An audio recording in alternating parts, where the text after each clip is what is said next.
माधवं श्रीधरं राधिकाराधितम् इन्दिरामन्दिरं चेतसा सुन्दरं देवकी नन्दनं नन्दजं सन्तधे हरे कृष्णा हरे राम राम हरे राम राम हरे विष्णवे जिष्णवे शङ्किने शक्रिणे रुक्मिणी रागिणे जानकी जानये पल्लवी वल्लभायार्चितायात्मने कंसविध्वंसिने वंशिने ते नमः हरे कृष्णा हरे राम राम हरे राम राम हरे राम राम हरे राम राम हरे जय श्री कृष्ण सर्वं कृष्णार्पणमस्तु जय श्री कृष्ण एक्चुअला நேத்து நம்ம ஜெய் ஸ்ரீ கிருஷ்ணன் நேத்து நான் நினைச்சது அந்த 13வது ஸ்லோகத்தை சர்ச்சை பண்ணுவோம்னு. அது கொஞ்சம் விஷயம் டைவர்ட் ஆயிடுது. 13வது ஸ்லோகத்தை இப்போ நம்ம அதை எடுத்துப்போம். கொஞ்சம் அடிப்படை பேசிக் கான்செப்ட், அது ரொம்ப அடிப்படையான விஷயம். நம்முடைய அனுபவங்களை சொல்லுவோம், நமக்கு புரிந்ததை, நமக்கு அனுபவிச்சதை. அதுல சொல்வது என்ன, இதெல்லாமே உடல் ரீதியா உடல் அளவுல நடக்கக்கூடியது அப்படிங்கிறார். ஸோ இந்த சரீரம் உடல் அப்படிங்கிறது வேற, அதை தாண்டி இருக்கிறது நான்கிற அந்த ஐடென்டிட்டி. நான், இது எனக்கு இல்லை, நான் இல்லை, இது சரீரத்துடையது அப்படின்னு இதை புரிய வைக்கிற மாதிரி நமக்கு கிடைத்த அனுபவங்களை வச்சு. நான் ஒரு வீட்டுக்கு போவேன் கோயம்புத்தூர்ல. அவருடைய பையன், சின்ன பையன், 3 வயசு இருக்கும். ஒரு தடவை அவன் வீட்டில் உட்காந்துருக்கும் போது அம்மா கிட்ட வந்து அவன் சொல்றான், தன்னுடைய வயிற்றை அப்படி தட்டிட்டபடி, அம்மா தொப்பைக்கு பசிக்கிறது அப்படின்னா. தொப்பைக்கு பசிக்கிறது எவ்வளோ தெளிவா புரிஞ்சுட்டு இருக்கு. அவனுக்கு தெரியறது பசிங்கிறது இங்கிருந்து கிளம்புறது. எனக்கு பசிக்கிறதுன்னு சொல்லலை, தொப்பையில ஏதாவது போடு அப்படின்னா. பெரிய விஷயம் அது. ஆனால் அவன் ரொம்ப சாதாரணமாக சொன்னான். அது ஏதோ ஆன்மீகத்தை புரிஞ்சுன்னு சொல்ல. பட் இது ரெண்டும் வெவ்வேறு. எனக்கு உடலுக்கு ஒரு கஷ்டம் ஏற்படும் போது அது உடலுக்கு ஏற்படுற கஷ்டம் எனக்கு இல்லை. ஒரு ஆனந்தத்தில் துள்ளி குடிக்கும் போது அது நம்ம மனசுக்கு கிடைத்த ஒரு அனுபவம். நான் இல்லை, இது நான் ரெண்டுத்துக்குமே அப்பால் பட்டவன். அதை உணரலைன்னா பரவாயில்ல, பட் இது உடம்புல நடக்கிற விஷயம் அப்படின்னு நம்ம அந்த மாதிரி ஒரு தருணத்தில், குறிப்பாக கஷ்ட காலத்தில் கஷ்டம் அனுபவிக்கும் போது நம்ம ஆனந்தமாக இருந்த மனநிலை, அதுலேருந்து விலகி இருந்த ஒரு அனுபவம், அப்படியெல்லாம் ஏதாவது இருந்தால் அதை நம்ம பகிர்ப்போம். அதை இந்த 13வது அத்தியாயத்தை கொஞ்சம் ஸ்லோகத்தை முடிச்சுட்டு அப்புறம் நம்ம இன்னைக்கு போக வேண்டிய 17, 18, 19க்கு போவோம். சொல்லுங்க, பேசலாம்.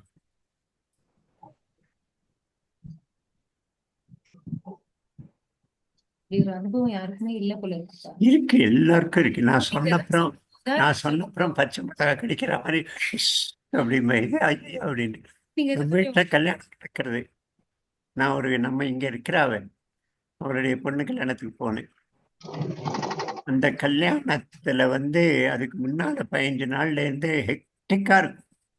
கடுமையான உழைப்பு, தூக்கம் மறந்து, பசியை மறந்து, சரியா சாப்பிடாம, மற்ற ரெகுலரா நாம என்ஜாய் பண்ற பொழுதுபோக்குகள்லாம் அப்படி ஒரு ஹெக்டிக்கா இருக்கும். இப்பெல்லாம் எல்லாமே வந்து ஈவெண்ட் மேனேஜர் பணத்தை மொத்தமாக கொடுத்துட்டா அவன் பண்ணி வச்சிருவான். கோலம் போடுறதுலேருந்து எடுத்து எல்லாம் அவன் பண்ணுறான். இருந்தால் கூட ரொம்ப பணம் இருக்கிறவங்க தான் அப்படி பண்ணுறாங்க. மற்றெல்லாம் தானே இறங்கி தான் வேலை செய்யும். அதுக்கப்புறம் பா அப்படின்னு இருக்கும். அந்த களைப்பில் நல்லா அடிச்சு போட்டா மாதிரி தூங்குவோம்.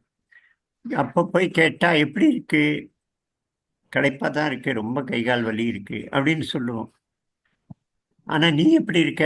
நான் ஆனந்தமாக இருக்கேன் அப்படின்னு. கல்யாண பொண்ணு ரொம்ப நல்லா நடந்து முடிஞ்சு போச்சு, ஆனந்தமா இருக்கேன்.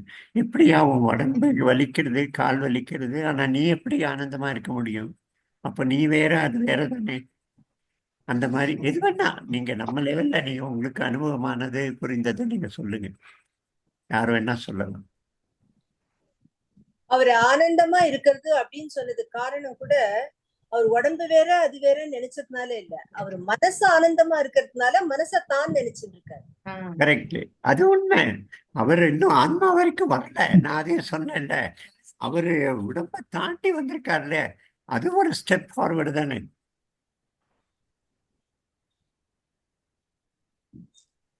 சந்தோஷம் கடந்துட முடியுதுப்பா. ஆனா கஷ்டம் இல்ல யாராவது வந்து சுட்டி காக்குறாங்க, அதாவது நீ சரி கிடையாது, உன்னோட குணம் இப்படி இருக்குது, கோவப்படுற ஏதோ ஒரு இது நம்மள சுட்டி காட்டி ஆ கட்டார்தா. சூப்பர்ப்பா அப்படின்னு சொன்னாங்க, அதுல இருந்து கூட வெளியில வர்றது ஈஸியா இருக்குது. ஆனா இதுல இருந்து வெளில ரொம்ப கஷ்டமா இருக்குது. துக்கத்துல இருந்து கஷ்டத்துல இருந்து வெளியில வர்றது கஷ்டங்கிறாரு. கஷ்டங்கிறது உடம்பு. சுட்டி காமிக்கலாம், நீ வந்து சரி கிடையாது அப்படின்னு. இப்ப நம்ம ஏதோ ஒரு செயல் செய்யறோம், என்ன நீ இப்படி பண்ணிட்ட அப்படின்னு சொல்லிட்டாங்கன்னா, என்னடா இவ்வளவு தூரம் கஷ்டப்பட்டு செஞ்சோமே இப்படி சொல்லிட்டாங்களே அப்படின்றதுல இருந்து வெளியில வர்றது ரொம்ப கஷ்டமா இருக்கு. குறைகளை சுட்டி காட்டுறது அவமான உணர்வு. அப்ப இங்க வந்து நம்ம உடம்போட ஐடென்டிஃபை ஆகல, மனசோட ஐடென்டிஃபை ஆகிறோம். பிரேமா சொன்ன மாதிரி அந்த மனசுக்கு அவமானம் வரும்போது நானே அந்த வருத்தத்தெல்லாம் நானே அனுபவிக்கிறேன். இது மனசு சந்தோஷப்படுறதுன்னு மனசை நம்ம கொஞ்சம் அப்படி பார்த்தோம்னா விலகி நின்று, இப்போ துள்ளி குதிக்கிறது, ஒரு 10 நிமிஷம் கழிச்சு அது வருத்தத்தை போகிறது. இப்போ வருத்தமாக இருக்கு, ஒரு சூழ்நிலை மாறிய உடனே ஆனந்தத்தில் போகிறது, சந்தோஷத்தில் போகிறது, அப்படிங்கிறத உணர முடியும். மனசை விட்டு கூட விலக முடியும். ஆனால் பரவாயில்ல, உடல்லேருந்து அடுத்த ஸ்டேஜ் அவமானத்தை தாங்க முடியறதில்ல.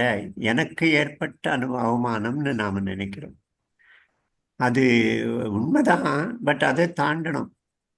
நமக்கு சில வீட்டில் வந்து நாம் சங்க வேலை செய்யும்போது சில வீட்டில் வந்து ரொம்ப உள்ள வரவேற்று சாப்பாடு கொடுத்து, ஃபர்ஸ்ட் டே போன அன்றைக்கே பாயசம் அந்த மாதிரி ஸ்வீட்டை கொடுத்து அப்படியும் நடக்கும்.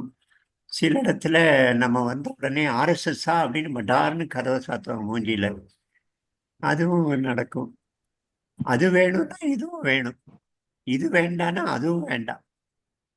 ஒன்று மட்டும் வேணும் இன்னொன்று வேண்டான்னு நம்ம இருக்க முடியாது. அது ரெண்டும் எடுத்துக்கணும், ரெண்டையும் எடுத்துக்கணும். அப்போ நம்ம மனசோட ஐடென்டிஃபை ஆகும்போது இப்படி நடக்கும். நம்ம மனசுக்கு ஏற்படுற எல்லாமே நான் எனக்கு ஏற்படுறதா நினைப்போம். அதையும் கொஞ்சம் மெதுவாக மனசை நம்ம கவனிக்கணும்.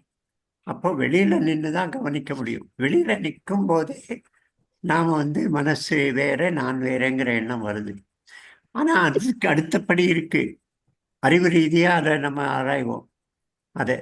அதுக்கும் தாண்டி போகணும். அது வந்து அதுதான் ஆன்மீக பாதை. சரீரத்தை தாண்டி போகணும், அதை தாண்டி கடைசியில் இந்த விஷயத்துக்கு வரணும். இது எல்லாமே என்னால் பார்க்க முடிகிறது அப்படிங்கிறது புரிந்தாலே இது வேற நான் வேறன்னு வருது. எப்படி உடம்புடைய வலியை ஊசிப்பட்டா முள்ளுப்பட்டா பார்க்க முடிகிறதோ நம்மால, அது எப்படி எவ்வளோ ஆழமாக போயிருக்கு அப்படின்னு நம்மளால பார்க்க முடியுது. அப்படின்னா நான் வேற. இது கண்ணால பார்க்கல, கண்ணு பார்க்கறதுன்னு சொல்ல முடியாது, நம்ம உள்ளே இருந்து அதை பார்க்கிறோம். அதே போல மனசுடைய ஓட்டத்தை ஆட்டத்தை பார்க்க முடியும் நிச்சயமா. கொஞ்சம் அமைதிப்படுத்திட்டு என்ன இவ்வளோலாம் எங்கெல்லாம் ஓடி போயிட்டு வர அப்படின்னு சொல்லிட்டு நம்ம அந்த மனசோட நம்மளையும் அடிச்சுட்டு போனாதான் அதில் மூழ்கிடுவோம். ஆனால் கொஞ்சம் விலகி நின்று என்னெல்லாம் யோசனை பண்ணுறது பாரு, 2 நிமிஷத்துக்குள்ள எங்கெல்லாம் அமெரிக்கா போயிட்டு செவ்வாய் கிரகத்துக்கு போயிட்டு வந்திருக்க பாரு அப்படின்னு நம்ம வெளியில நின்று பார்க்க முடியுதா, மனசு வேறங்கிறது மெதுவா நம்ம அனுபவிக்க முடியும். இதுக்கு அடுத்தது புத்தி, அறிவு. சரியா தவறா கேள்வி கேட்டு இது நடக்கணுமா, இது செய்யணுமா, இது வேண்டுமா வேண்டாமா அப்படின்னு அதையும் நம்மால மெதுவா அதுல மூழ்கிடாம விலகி நின்று நம்மால பார்க்க முடிந்தால் நாம் அடுத்த ஸ்டேஜுக்கு போக முடியும். தியானம் அப்படின்னு சொல்றது ஏதோ கண்ண மூடிண்டு மந்திரம் சொல்றது இல்லை. இது உள்ள நடக்கிற இந்த விஷயங்கள் எல்லாம் பார்க்கணும். எல்லா விஷயமும் இது சின்ன சின்ன அனுபவம் கூட நமக்கு கற்றுக் கொடுக்கும். சின்ன கேள்வி கேட்டு நம்ம இதை விட்டு வெளியில வரணும். அறிவை எப்படி சொல்லுங்க? புத்திங்கிறது கேள்வி கேட்கறது, மனசு அனுபவிக்கிறது, சுகமோ துக்கமோ வருத்தமோ இன்பமோ. ஆனா புத்தி வந்து கேள்வி கேட்கிறது. இது இது ஏன் இப்படி நான் துள்ளி குதிக்கிறது, என்ன ஆச்சு இப்போன்னு, ஏன் பயம், என்ன பயம், எவ்வளவு ஆகும், என்ன ஆகும் அதிகம் போனா அப்படின்னு கேள்வி கேட்கிற ஃபேக்கல்ட்டி திறந்து விட்டோம்னா இந்த அனுபவிக்கிற ஃபேக்கல்ட்டி தானே தூங்கி போயிடும். பயத்தை அனுபவிக்கிறது நாமும், நான் எனக்கு பயமா இருக்குன்னு நம்ம அதோட ஒட்டிக்கிறோம். ஆனா கேள்வி கேட்டு என்ன பயம் அப்படின்னு ஒரு கேள்வி கேட்டாலே அந்த மனசு அனுபவிக்கிறது அதோட நின்று போயிடும், நம்ம கேள்வியில இறங்கிடும். அப்போ புத்தி ஸ்டேஜுக்கு போயிடுவோம். அதையும் தாண்டணும். அடுத்தது அதான் ஆக்சுவலா அப்போ மனசும் புத்தியும் இன்டர்லிங்கடா தான் இருக்கு இல்லையா? மியூச்சுவலி மனசுதான் எக்ஸ்க்ளூசிவ். பெரும்பாலான சமயத்துல மனசுதான் நம்மள வந்து மனசோட இதுக்கு ஏத்த மாதிரிதான் நம்ம ரியாக்ட் பண்றோம். ஆமா ஒரு சந்தோஷம் துக்கம் எல்லாம் அத கேள்வி கேட்க ஆரம்பிக்கணும். ஆமா, கேள்வி கேட்கணும், Actually- அனலைஸ் பண்ணணும். அப்போ நம்ம கேள்வி மனசு கேட்கறது நம்மளை வேலை வாட்டி செய்யுது. எடுக்காது. இது கொஞ்சம் நம்முடைய சுகமான அனுபவம் துக்கமான அனுபவத்தை அனலைஸ் பண்ண ஆரம்பிச்சாலே புத்தி வேலை செய்ய ஆரம்பிச்சிடும். ஒண்ணு வேலை செஞ்சா அடுத்தது சாந்தமாயிடும். இதுதான் அவங்களுக்குள்ள இருக்கிற அண்டர்ஸ்டாண்டிங். மனசு ஒரு சில்லு காத்த அனுபவிக்கிறது. ஆஹா எவ்வளோ சில்லுன்னு இருக்குன்னு ஒரு கேள்வி மனசுல வந்ததுன்னு வச்சுக்க, எங்கிருந்து இவ்வளோ சில்லு காத்து வருது இப்போ மே மாசத்துல அப்படின்னு ஒரு கேள்வி வந்த உடனே சில்னஸ் அனுபவிக்கிற அனுபவம் நின்று போயிடும். அப்போ கேள்விக்கு ப்ரோபிங்ல போகும், அலசி ஆராயணும். இந்த அலசி ஆராயறது இல்லாததுனால தான் நமக்குள்ள வருத்தங்கள் பல வருஷங்கள் நாம் வச்சிருக்கிறோம். சின்ன சின்ன விஷயங்கள் எல்லாம் மனசை போட்டு அதை குப்பையை சேர்த்து வச்சிருக்கிறோம். அப்போ நடந்தது மறக்க முடியல நம்மால. இன்னைக்கு மத்தியானம் கீதை கிளாஸ்ல ஒரு அம்மா தன்னுடைய பெண் காலமானது, 3 பெண்களாம் ஒரு பெண் காலமானது, இப்போ 3 வருஷம் ஆச்சு, அதனால என்னால் முடியல அப்படின்னு பேசும்போதே அழ ஆரம்பிச்சிட்டான். என்னால் முடியலன்னு. சரி, நான் அப்புறம் நீ எதுக்கு முடியணும், அனுபவி, பரவாயில்ல, அவளோட நீ அவளோட இருக்கிறேன்னு நினச்சிக்கோ, அவளை பற்றி நினை, அவளுக்கு பிடிச்சதை எடுத்து சமைச்சு சாப்பிடு, ஏதோ ஒரு பண்ணு, அவளை விளக்கணும், அந்த நினைவுல வெளியே வரணும்னு முயற்சி பண்ணாதேன்னு சொன்னேன். அவங்களால முடியல அந்த இதை விட்டு வெளியில வரணும். அது மாதிரி இது கூட ஒரு அளவுக்கு ஓகே, யாரையும் பாதிக்கிறது இல்ல. எனக்கு வருத்தம் அதுன்னு யாரும் என்னவோ 20 வருஷம் 40 வருஷம் முன்னாடி பண்ணினா அவ இப்படி என்னை சொன்னா இப்படி பண்ணா அவமா, அதை வச்சுட்டு இருக்கிறது தான் நெகட்டிவ் இது அப்படின்னு எனக்கு தோன்றது. அப்புறம் நம்மகிட்டே நம்ம பேசிக்கணும். நீங்க சொல்ற மாதிரி அனலிட்டிக்கலா எப்போதும் அது உண்டு. என்ன நீ பைத்தியமாகுமா இப்படி பண்றியே அப்படின்னு நம்மள தானே இது மாதிரி பண்ணக்கூடாது. இதுல என்ன பெரிய விஷயம், சின்ன விஷயம் தான், கொஞ்சம் இது பண்ணி பாரு அப்படின்னு நம்மள்ட்ட பேசினா நான் நிறைய பேசுவேன். மீன்ஸ் சாதாரணமா நிறைய பேர் பேசுவாளா இருக்கும், தனக்கு தானே பேசி பேசி பேசி அது நல்லா டைல்யூட் ஆகும். ரொம்ப பெரிய விஷயம் கூட ரொம்ப சீக்கிரமா டைல்யூட் ஆயிடும். இல்ல நம்ம நம்மளே பேசுறதை விட நம்மளே அடக்கிப்போம். நிறுத்து போரும், அடக்கிப்போம்ல. நிறுத்து போரும். அன்னைக்கு நீ என்ன அவளை குறை சொல்ற, நீ மட்டும் என்ன, நீ என்ன பெரிய விஷயம் ரொம்ப ஒழுங்கா அப்படி நம்மளே நம்மள சொல்லிக்கணும். இதுதான் விநாயகர் ரகவல்ல வரும். நான் எனது என்ற மாயை போக்கி அப்படின்னு வரும். விநாயகர் ரகவல்ல ஒரு விநாயகர் ரகவல் வந்து அவ்வளவு அருமையா இருக்கும். ரொம்ப சிம்பிள் தமிழ், ஆனா ரொம்ப பிரமாதமா இருக்கும். எனது நான் எனும் மாயை இல்லாமலே துரத்தி, அது அதுல வரும். அதே மாதிரி அபிராமி பதிகத்திலையும் இந்த வார்த்தை வரும், நான் எனது என்னும் மாயை. மொத்த பிரச்சனைக்கும் காரணமே நான் எனதுதான். எல்லாத்தையும் நான் நினைச்சுக்கிறோம், என்னோடது நினைச்சுக்கிறோம்.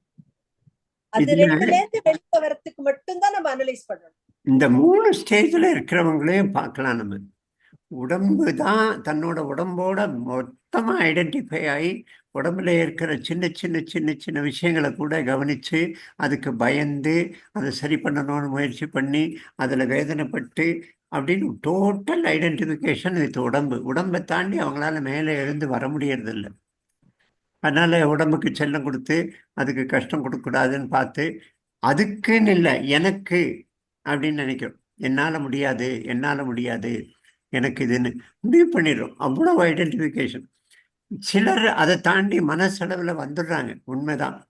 மனசு மனசோட, ஆனால் மனசு முழுக்க மனசோட ஐடென்டிஃபை ஆயிடும். அவங்களால உடல் உழைப்பு செய்ய முடியறது வருத்தப்படாம. கடினமான கஷ்டங்களை உடலுக்கு அவங்கள ஃபேஸ் பண்ண முடியறது. அது அவங்கள பாதிக்கிறது இல்லை. ஆனால் மனசில் இருக்கிற ஒரு எமோஷன்லையும் அப்படியே அலைக்கழிக்கப்படுறாங்க. ஒவ்வொரு எமோஷன், அது நல்ல எமோஷனும் கெட்ட எமோஷன், பாசிட்டிவ் நெகட்டிவ் எல்லாத்துலேயும். உமா சொன்ன மாதிரி கெடுதலான எமோஷனில் மட்டும் அஃபெக்ட் ஆகிறோம். பாசிட்டிவ் எமோஷன் கூட தவிர்க்கப்பட வேண்டிய விஷயம். ரொம்ப குதிச்சோன்னு வச்சுக்க, நம்ம பையன் ரொம்ப துள்ளி குதிக்கிறான், ஃபர்ஸ்ட் ரேங்க் வந்தான், ஃபர்ஸ்ட் ரேங்க்ல இது ரேஸில் ஃபர்ஸ்ட் வந்தான்னு. சரி, எத்தனை பேர் தான் ஓடினாங்க அப்படின்னு ஒரு கேள்வி கேட்ட உடனே அவனுடைய அந்த துள்ளி குதித்தல் கொஞ்சம் அடங்கும். 6 பேர் ஓடினாங்க. ஓ, 6 பேர்ல ஃபர்ஸ்டா நீ? யாரு? ஸ்கூல் முழுக்க எல்லாரும் ஓடினாங்களா? பக்கத்து ஸ்கூல் எல்லாம் வந்தாங்களான்னு? இல்லை, எங்கள் கிளாஸ் மட்டும்தான் ஓடினோன்னு. அப்போது நம்ம சாதாரண விஷயத்துக்கு எவ்வளோ குதிக்கிறோங்கிற விஷயம் கொஞ்சம் எங்கேயாவது உணர்ந்தாச்சுன்னா அவன் மனசை விட்டு மேலே வர வாய்ப்பு இருக்குது. மனசுடைய பாசிட்டிவ் ஆர் நெகட்டிவ் எமோஷன் ரெண்டுமே நம்ம அந்த மனசோட ஐடென்டிஃபை ஆனால் நான் அலைக்கழிக்கப்படுறேன், நான் டாஸ் ஆகிறேன். அது பாசிட்டிவோ நெகட்டிவோ.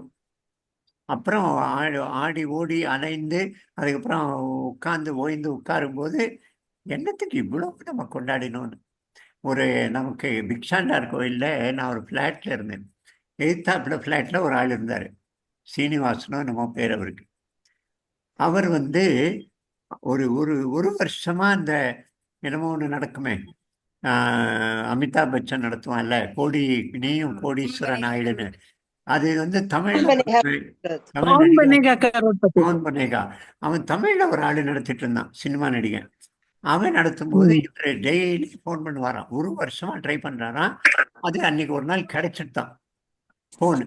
அவனுக்கு டேட் கிடைச்சிட்டு சென்னைக்கு போய் அந்த ஷூட்டிங்ல பங்கெடுத்து எல்லாம் போயிட்டு வந்தா ஏதோ 9 லட்சமா ஏதோ பணம் அவனுக்கு. அது வரைக்கும் போனா அதுல அப்புறம் வெளியில வந்துட்டான். அது 9 லட்சம் பணம் அனௌன்ஸ் ஆச்சு. பிளாஸ்டிக்ல பெரிய செக்கு கொடுத்தான், பிளாஸ்டிக் செக்கு, பெரிய சைஸ், டிவியில காட்டுற மாதிரி. அப்புறம் வெளியில வரும்போது கொஞ்ச நாள்ல அந்த உங்களுக்கு பேங்க் செக் அனுப்பிடுவோம், நீங்க போயிட்டு வாங்கன்னு சொல்லி ஆட்டோலாம் ஃபிக்ஸ் பண்ணி கொடுத்து அனுப்பி வந்துட்டான். இங்க அவன் கூத்தடிச்சிருக்கிறான் பாருங்க. 2 நாள் எங்க ஃப்ளாட்ல ஒரு 140 பேர் எல்லாத்தையும் போய் சொல்லி, அப்பா அவ்வளோ எக்ஸைட்டடா ஒரு ஆளை நான் பார்த்ததே கிடையாது. பார்ட்டி ஏற்பாடு பண்ணி மொட்டை மாடியில் எல்லாரையும் கூப்பிட்டு அதில் ஒரு கிட்டத்தட்ட 30-50 செலவழித்து 3ஆவது நாள் அவருக்கு ஹார்ட் அட்டாக் வந்துடுது. ஹார்ட் அட்டாக் அப்போது அட்மிட் ஆகி அவருக்கு 4-5 லட்சம் ரூபாய் செலவாகி இன்னும் பணமே வரல. அப்புறம் நான் 1 வருஷம் கழிச்சு போய் பார்த்தேன், அந்த 9 லட்சம் வந்துட்டானே. இல்லை, ஏமாத்திட்டாங்க, வரவே இல்லை அந்த பணம் அப்படின்னா. அவ்வளோ எக்ஸைட்மெண்ட். ஏதோ நல்ல நியூஸ் வந்த உடனே பணம் கிடைக்க போறதுங்கிற ஒரு விஷயமே அது கூட நெகட்டிவ் தாங்கிறேன் நான். அது மனசு இவ்வளவு தூரம் மனசை குதிக்க விடக்கூடாது. நம்மளை போட்டு அடிச்சுட்டு போகும் எல்லா பக்கமும்.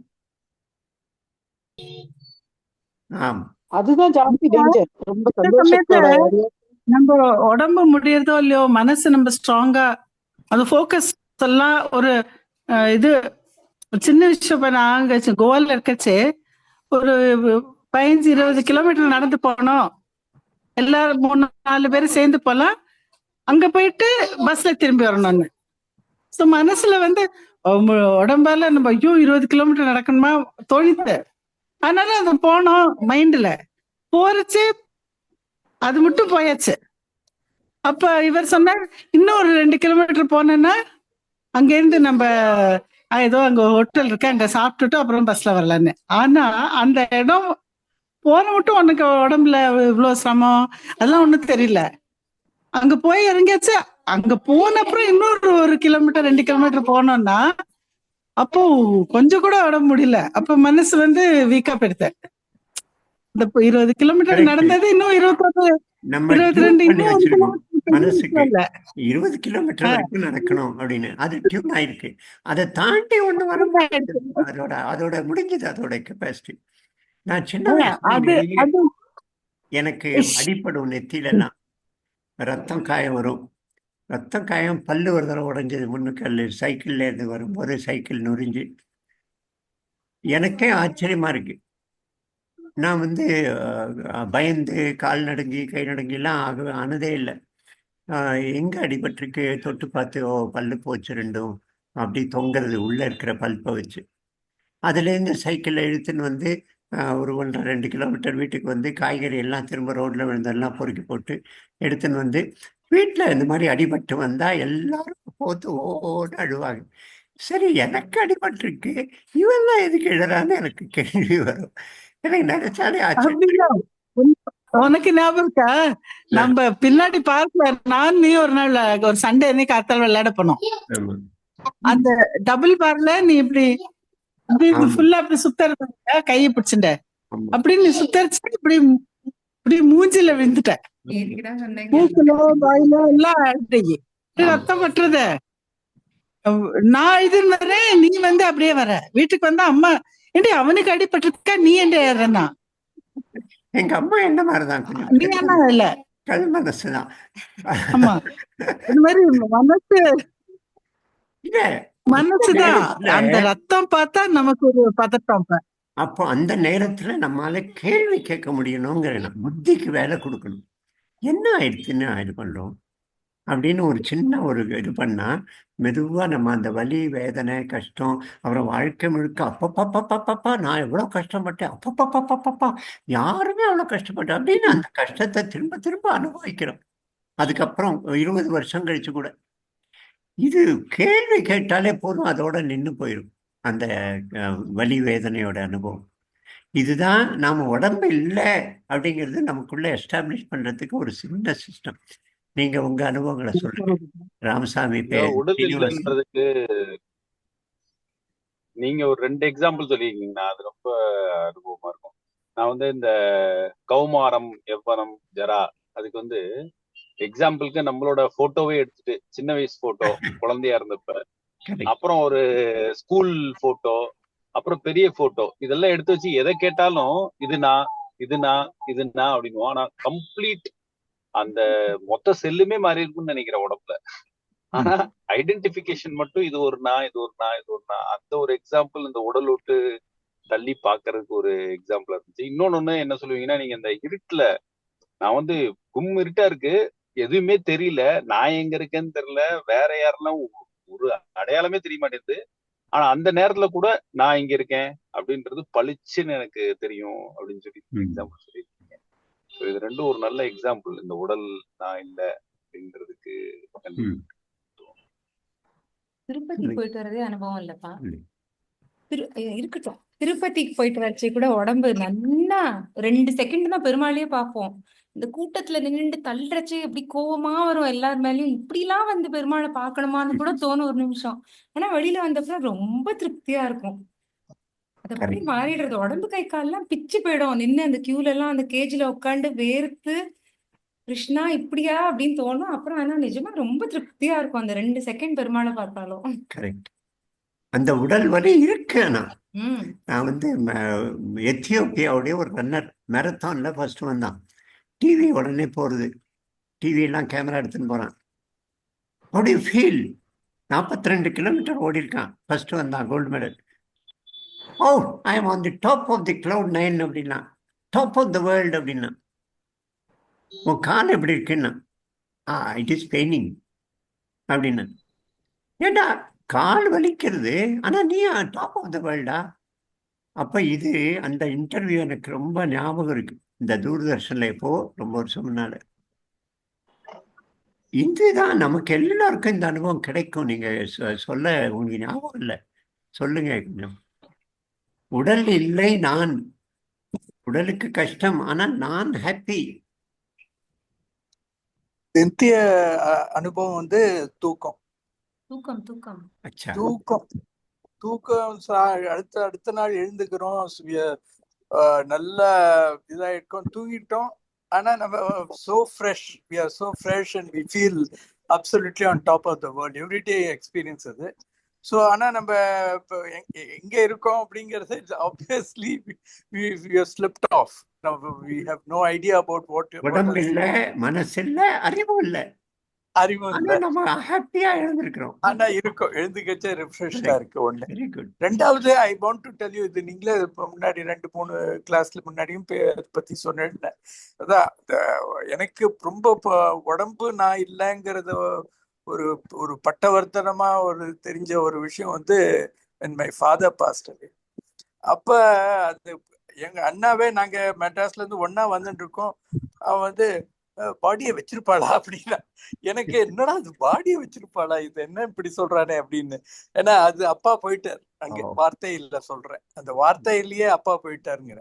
So he was able to kind of bring it to a state of body. But அந்த அது which is true. ஆனா அதெல்லாம் என் அப்பா வந்து என்னால ஏத்துக்க முடியல. இப்ப வந்து இப்போ ரெட்ரோஸ்பெக்ட் இது கிருஷ்ணா சொல்ற அந்த உடம்போட நியதி வந்து கௌமாரம், யௌவனம், ஜரான்ற இந்த 3 phase in every வெங்கடவேலன் சொன்ன மாதிரி all cells must have got replaced multiple number of times within a span of so அதனால அந்த ப்ராசஸ் வந்து அது இருக்கு. அது நம்மளா இருக்க முடியாது. அந்த விதத்துல இந்த ஸ்லோகம் ரொம்ப இதா இருக்கு. I just want to find out, இந்த ஸ்லோகமோ இல்ல அதுக்கு அடுத்த 14 நம்ம கீதைன்னு சொன்னோடனே கடமை இசை பலனை எதிர்பார்க்காதுங்கிற மாதிரி ஒரு தடவை என்ன சொல்றோம், நம்ம இதுவும் கடந்து போகும்ன்றது ரொம்ப பாப்புலர் ஸ்லோகனா இருக்கு எல்லா இடத்துலயும். கீதைன்னா இந்த இது சொல்ற, is this coming out of this verse இல்ல வேற ஏதாவது இடத்துல இந்த பொருள் இருக்கா? ஜஸ்ட் ஒரு இதுல வராது, அது வேற அது வேற ஒண்ணு இருக்கா? அதாவது இதுவும் கடந்து போகும்னா நம்ம எதுவுமே நம்ம வந்து கலங்கக்கூடாது. நீண்ட முடிவில்லாத குகை, இனிமே உன் வாழ்க்கை இருண்டதுதான் அப்படின்னு கிடையாதுங்கிறதுக்கு தான் அது வரும். திதிக்ஷங்கிற வார்த்தை இருக்கு, அடுத்த ஸ்லோகத்துல வருது பாருங்க, 14 திதிக்ஷ, பொறுத்துரு. இதெல்லாம் கொஞ்ச நேரம் இருக்கிற விஷயம், இது எல்லாமே சுகதுக்கம் எல்லாம் கொஞ்ச நேரம் இருக்கிற விஷயம், கொஞ்சம் பொறுத்துருன்னு. அது ஒன்னு அடிச்சுட்டு போக அனுமதிக்காதேங்கிற மாதிரி, அதுக்கு வேணா பொருந்தும் இது. அதே மாதிரிதான் இப்போ ஒரு லேடி, எல்லா லேடிஸுமே like they go through child birth. எந்த ப்ராசஸ் இருந்தாலும் whether it is normal or cesarean, painful தான் அது. ஆனா but the lady at the end of the day after seeing the child, she is very happy. Beautiful, very beautiful, very good, beautiful, correct. அதுல இருந்து the body is undergone so much pain. ஆனா கூட இந்த குழந்தைய பார்த்தோன்னே ஒரே சந்தோஷம். Correct. எல்லாரும் வந்தா கங்க்ராச்சுலேட் பண்றா. they are not congratulating the body, இத்தனை pain எடுத்திருக்கேன்னு. it is the birth of the child. so that is also like out of the body experience ஒரு மாதிரி. தோணவே இல்லை எனக்கு இத்தனை நாள், ஏன்னா நான் அனுபவிச்சதில்லை, இதெல்லாம் பெண்கள் தான் அனுபவிக்க முடியும். இங்க நம்ம எல்லாரும் இங்க இருக்கிற உங்களோட ஸ்டூடெண்ட்ஸ் நாங்க எல்லாருமே அனுபவிச்சிருக்கோம். அது ரொம்ப கரெக்ட். நீங்க சொன்னதுக்கு அப்புறம் எனக்கு தோணுது, அந்த குழந்தை கையில எடுத்த உடனே இவ்வளவு நம்ம பெயின், அந்த எப்படி இருந்த பெயின் கூட ஞாபகம் இருக்காது, அவ்வளவுதான். ஆமா, சீசர்ல கூட எவ்வளவு பெயின், அப்புறமா பெயின் இருக்குமேன்னு கூட தோணாது. அதுதான் அவ்வளவு பெயின்ஃபுல் இருந்ததுன்னா why will people go for second child, third childலாம் இல்லையா? இந்த இன்னைய ஜெனரேஷன்ல இது நீ சொன்ன விஷயம் வந்து வேண்டாம் அப்படின்னு சொல்றதெல்லாம் இந்த பாடியோட இருக்கிற ஐடென்டிபிகேஷன் தான் அதுக்கு ஆரம்பம்.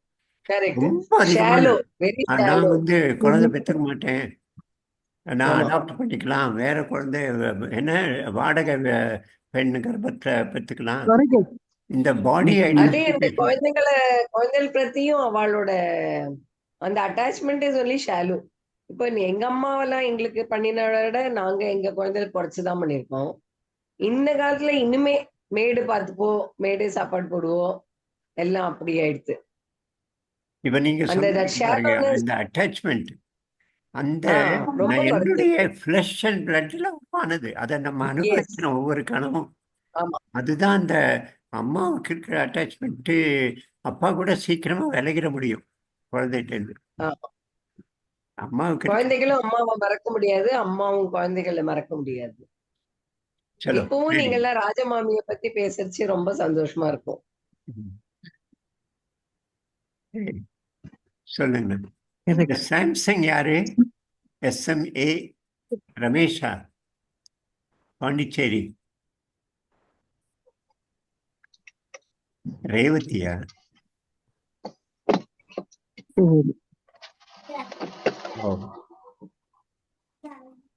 யாரு? நான் தான் முகத்தேரி. சுஜாதா ஃப்ரம் பெங்களூர். ஓ ஓ நான் ஓ உங்களோட ஃபர்ஸ்ட் பேட்ச்ல ஜாயின் ஆனேன். பட் டியூ டு சர்டன் என்ன சரி சொல்றது, சரி கொஞ்சம் டிஸ்கண்டினியூ ஆயிடுது. அப்புறம் சரி எங்க சித்தி மாட்டு பொண்ணு தான் சௌமியா, அவகிட்ட சரி. இன்னைக்கு பேசிட்டு இருக்கச்சு, இல்ல மாமா இன்னொரு செகண்ட் பேட்ச் எடுக்கிறா இப்போ அப்படின்னு. ஐ செட் ஓகே, எனக்கு லிங்க் அனுப்பு, நான் ஜாயின் ஆகணும்னு ஓ சொல்லி ஓ நான் ஜாயின் பண்ணேன். Very good. சொல்லு, பேசுங்க, நீ ஏதாவது பேசணும். சௌமியாவும் பேசல இன்னைக்கு ஒன்றும். நாளைக்கு பேசுறேன் மாமா. சரி சரி. டைம் அப்படியே முடிய போறது. இன்னும் ஒரு 3 நிமிஷம் இருக்கும்னு நினைக்கிறேன். யோகேஸ்வர் சொல்லிடலாமா? 6 நிமிஷம். ஆ, இது ரொம்ப முக்கியமான ஒரு பேசிக் கான்செப்ட் இது. இன்னைக்கு நிறைய கஷ்டங்களுக்கு இந்த உடம்போட இருக்கிற ஐடென்டிஃபிகேஷன் தான். நம்ம இன்னும் குழந்தையா இருக்கும்போது முழு உடம்போட கூட இல்லை, நமக்கு வெறும் நாக்கோட மட்டும்தான் ஐடென்டிஃபிகேஷன் இருக்கு. காது கூட டெவலப் ஆகலை. நீ இது வந்து லால்குடி ஜெயராமனுடைய சீடிடா அப்படின்னு குழந்தைகிட்ட கொடு, அதை எடுத்து நாக்கில் வச்சு நக்கி பார்க்கும்.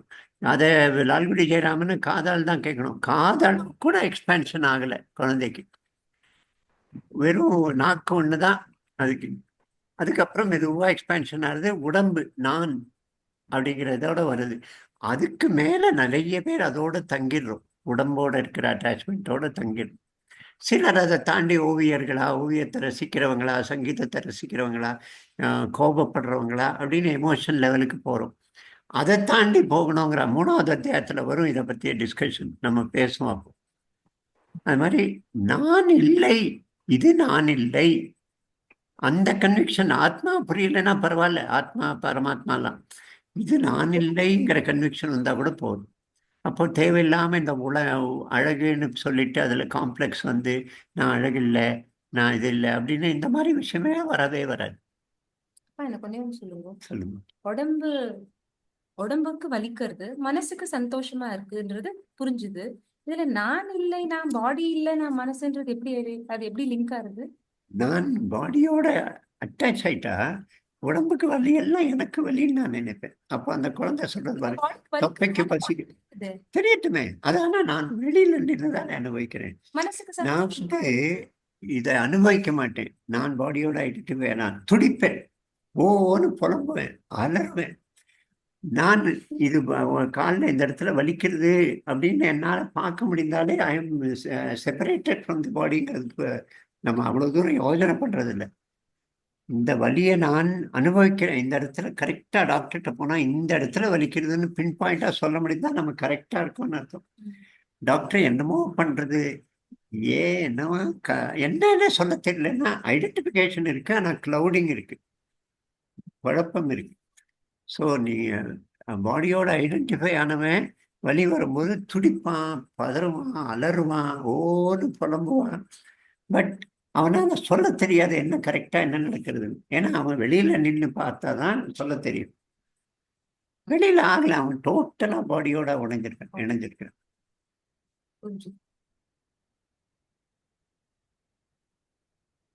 அப்போ யோகேஷன் சொல்லிருக்கேன். இது மாதிரி சொல்லு. சரி சரி சொல்லு. இல்ல நான் நினைச்சேன், சின்ன நம்ம ஃபர்ஸ்ட் டைம் அம்மா அனுப்பது தனியா இருக்கச்சு, 3 மாசம் குழந்தை 4 மாசம் குழந்தை அழுதா எதுக்கு அழுது தெரியாது.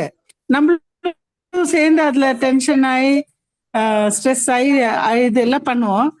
அதே இப்போ இந்த ஸ்டேஜ்ல, நான் பாட்டியான ஸ்டேஜ்ல என்னோட பேரன் பேத்திகள் இது பண்றச்சே, அதை வந்து நான் அனலைஸ் பண்ணி என்னோட நாட்டு பொண்ணு புள்ள அவ பேனிக் ஆவா. ஆனா நான் வந்து அது புரியுது. இப்ப நீ வந்து இதுல ஒரு பாயிண்ட் சொல்ற, சொல்லலாம் மெச்சூரிட்டி எப்படி பாடியோட ஐடென்டிஃபிகேஷன், அந்த ஒரு கொஞ்சம் டிட்டாச். அதான் சொல்றேன், பாடியோட ஐடென்டிஃபிகேஷன் இருக்கிற மாதிரியே நம்ம ஃபேமிலியோட குழந்தையோட ஐடென்டிஃபை ஆயிடுறோம். அப்போ நம்மால கரெக்டா முடிவெடுக்க முடியாது. ஆனா கொஞ்சம் அதுலேருந்து விலகும் போது தான் நீ சொல்ற இந்த ஸ்டேஜில் நம்மால கரெக்டா அதை அனலைஸ் பண்ண முடியுது. இந்த டோட்டல் ஒட்டுதல் அது வந்து கொஞ்சம் நம்மளுடைய மூளையை வேலை செய்யறத தடுக்கத்தான் தடுக்கும். ரொம்ப ஒட்டிட்டா, பேஷனேட்டா ஒட்டினா கொஞ்சம் எஃபெக்ட் ஆகத்தான் ஆகும். சரி, யோகேஷம் சொல்லிடுங்கம்மா. சத்யா சொல்றியா?